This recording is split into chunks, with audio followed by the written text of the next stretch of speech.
kiraman, lekin meni hech kim 30 yoshga o'xshatmaydi. Shu uchun sizlarga negativchilarga obzor deyishim mumkin edi, lekin men undan ko'ra sizlarga uxodimni ko'rsatishni afzal ko'rdim, chunki men odamlarning hayoti bilan emas, o'zimning hayotim bilan yashayman. Uxodda birinchi основной narsa bu makiyajni yaxshigina o'chirish kerak. Menda shunaqa salfetka poдружкаdan olganman. Qayergadir putешествие olib borishga juda ham qulay bo'ladi. Salfetkaning ichida micellarkasi ham bor. Mana bunaqa micellarka. Endi yuzimizni mana shunaqa roundlabdan shunaqa penkasi bilan yaxshigina очищать qilamiz. Quruq yuzlarga именно mana shunisi to'g'ri keladi.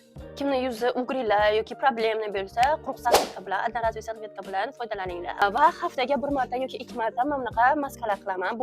Kimni yuzi quruq bo'lsa, или jilni bo'lsa ham farqi yo'q. Haftaga bir marta или ikki marta shunaqa maskalar qilish kerak. Bu maska bilan uxlaysiz. Maska 15 minut, 20 minutdan keyin olib tashlanadi.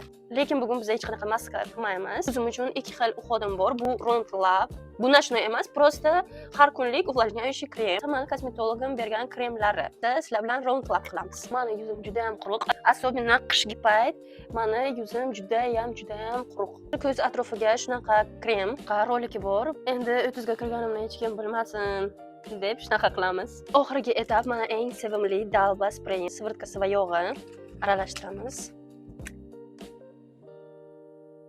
Endi kommentariyaga yozinglar 40 ga kirdingiz deb. Всем пока.